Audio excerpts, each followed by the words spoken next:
Hello everyone, welcome to Achievers IAS classes. Let's begin our discussion on the current events of the day, that is 22nd December 2017. The first issue is regarding the recent verdict of the CBI court acquitting the accused of any criminal conspiracy.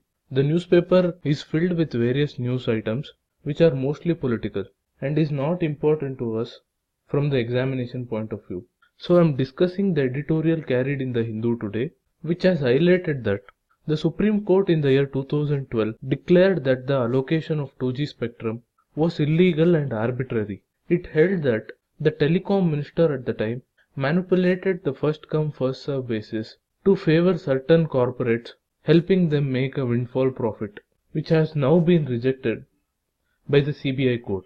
What the author in this editorial is arguing is what may be considered illegal from the administrative point of view might not necessarily be an offense in the criminal court, and in this regard he further argues that public perception and audit reports, in this case the audit reports of the CAG, cannot be the sole basis for criminal trials, and the investigative agencies have to be cautious of this fact.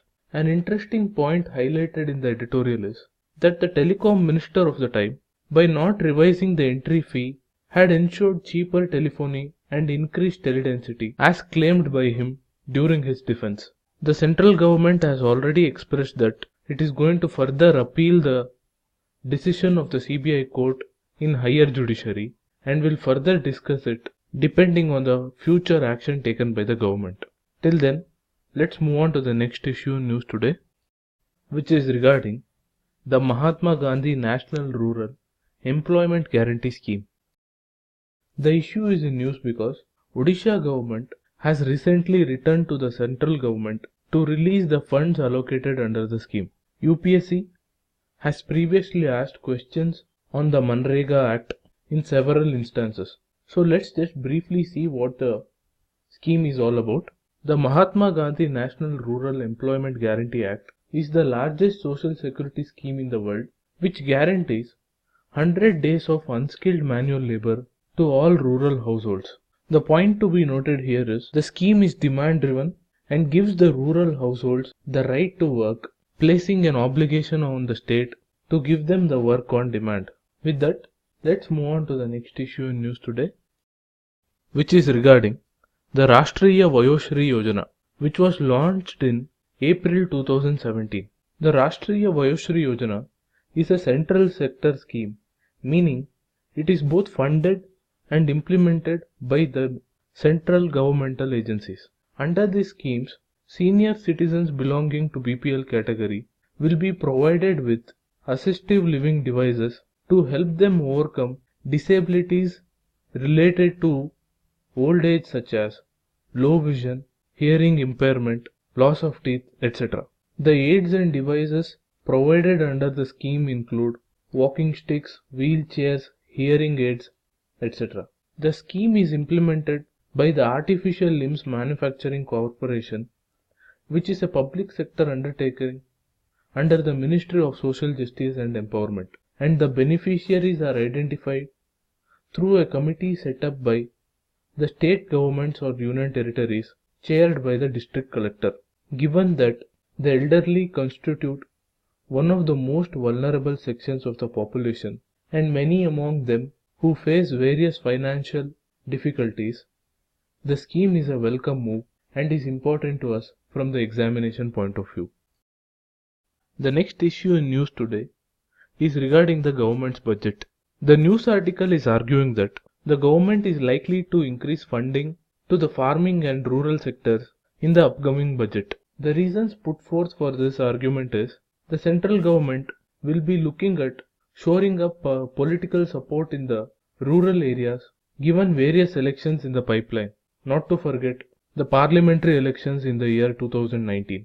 Also, the annual farm growth has decelerated compared to the economic growth, and there is growing discontent due to falling farm incomes and a lack of jobs, which was visible in the recently concluded Gujarat Assembly elections. Given this, the government cannot afford to ignore farmers' concern given the large vote base of the farming sector, and the government may try to boost economic growth by offering higher procurement prices for different crops in the coming financial year. Now let's move on to the next issue in news today, which is regarding a concept paper according to which the Ministry of New and Renewable Energy is planning to provide subsidies for greater adoption of rooftop solar installations. The concept paper is arguing that subsidies are needed to encourage greater adoption of solar energy because the residential sector is used to subsidized electricity rates by the government and may not be inclined for higher spending on the solar equipments. It also highlights that the capital subsidy will not be available to other categories like institutions, government agencies, commercial and industrial sectors, for whom the adoption of solar energy is economically beneficial because of the high tariff they pay on conventional electricity. This is a significant move if adopted to achieve our goals set under reducing the use of fossil fuels. We'll further discuss the issue based on the final move taken by the government. Till then, let's look into the next issue in news today, which is regarding the recent agreement signed between India and Switzerland towards the automatic exchange of tax related information. It is aimed at combating black money stashed abroad and will come into effect from the 1st of January 2018. Although it is a significant move in terms of combating black money, various economists have expressed doubts over the effectiveness of the cooperation between these two countries in addressing the question of black money, because Switzerland is one of the destinations for stashing illegally acquired black money, and various reports have indicated that the quantum of money stashed in Switzerland is coming down in the recent years. We'll further look into this issue as it evolves.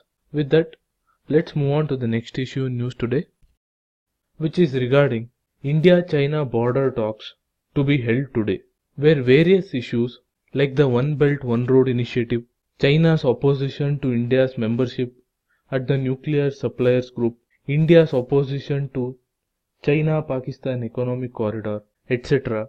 might feature. The meeting comes at a time when the two sides had recently confronted a 4-month-long military engagement in the Doklam Plateau. Apart from the various issues which I just mentioned, India might also bring up the issue of pollution of Siang River, which has contaminated the flow of the mighty Brahmaputra River, which has various ecological and economic consequences to India.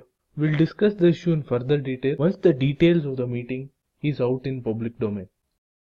The other issues in news today include editorials on the ongoing debate of the utility of Section 497 of the Indian Penal Code, which contains various provisions regarding adultery or extramarital affair.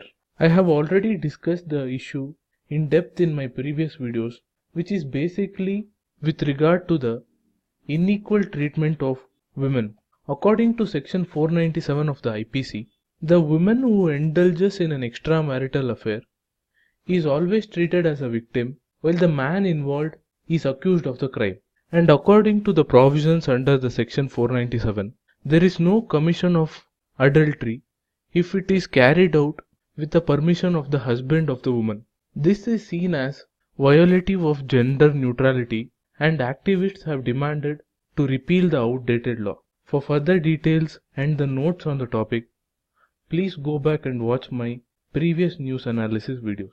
The second issue in news today is regarding India's vote for talks on Jerusalem, which is in line with a traditional policy adopted by India, which believes that the solution to the Israel-Palestine issue can only come out of negotiations between these two countries. For further details on the genesis of the Israel-Palestine dispute and its importance in the geopolitics of the region, please go back and watch my previous videos.